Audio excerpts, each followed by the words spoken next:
Political violence and riots can often be traced back to the rise of online extremism. We spoke earlier with two experts on the problem and its potential solutions. Jared Holt, the Senior Research Manager at the Institute for Strategic Dialogue, and Karen Kornbluh, the head of the German Marshall Fund's Digital Innovations and Democracy Initiative. We began by asking them to describe the relationship between the internet and democracy. Tenuous. The internet, in the way that it is monetized in the current age, is through attention. You can get a lot of attention saying crazy stuff, and we're seeing a lot of people do that, frankly.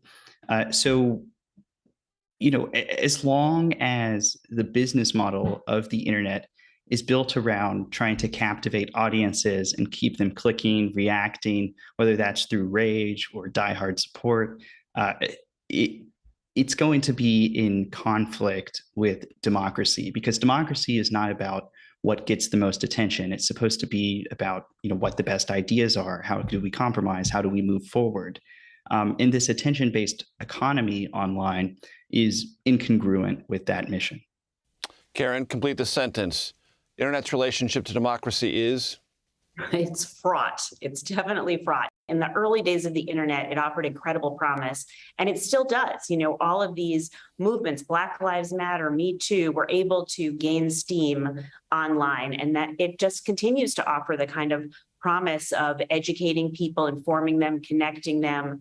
But these algorithms really have contributed to the crisis we're in. And the platforms have a real responsibility to fix them and to help fix the problem that they've helped create. Jared, from a libertarian perspective, one might argue, look, people are out there. They decide what they want to consume. There is agency, as you indicated.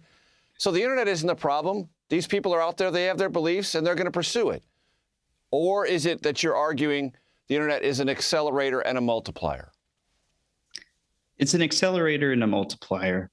This kind of content, conspiratorial content, extremist movements have existed in America for as long as America has been around, right? These platforms are designed, guiding people towards more extreme content, what they're not taking down, what they're giving a free pass to, people who are using these platforms to manipulate audiences and guide them and steer them. From your perspective, is January 6th and its magnitude impossible without this multiplier accelerationist effect?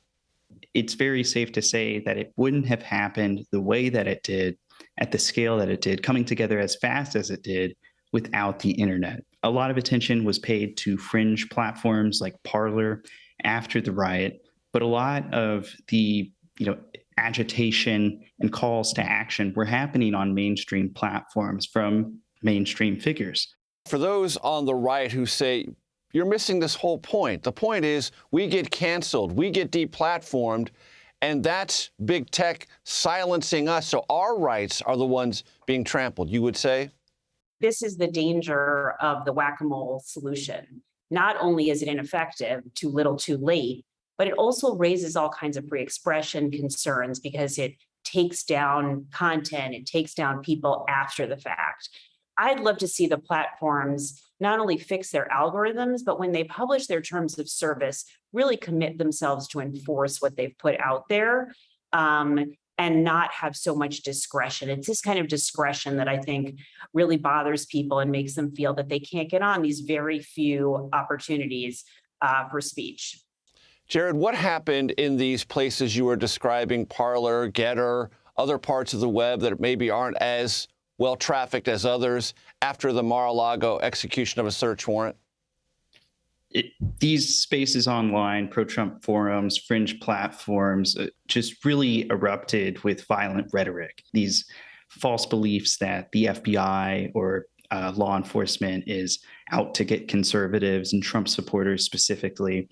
But we saw that paired with also a lot of violent rhetoric, taking their existing beliefs that the system's compromised and ratcheting it up to the next level, saying, we need to do something, whether that's protesting or whether that's taking it as far as that individual in Cincinnati did, trying to breach the FBI office there. Karen, what could Congress do? There's bipartisan concern, but there's really not bipartisan action. The proposals on algorithmic accountability, I think, offer real promise, but so far they don't include any kind of enforcement mechanism. Given the tinderbox that we're in, I think we really have to turn to the platforms and ask them to step up. What are you looking at in terms of these realities? They're not going to change before the midterm elections, and multiplier effects, accelerationist effect on the web heading toward the midterms. There are two urgent things that I would say that the platforms could do. First, they should stop siloing people, directing people into these bubbles that reinforce extremist worldviews and don't let in opposing viewpoints. And second, they should really work with the providers of important civic information, people like election administration officials, to help them amplify accurate information so that people can be empowered and actually know what's going on. What does this conversation and these underlying realities mean as America grapples with what appears to be a rise in white nationalism, white supremacy? The internet has been a really powerful tool for extremist movements in the US. It's been a big accelerant. It's been a big boon.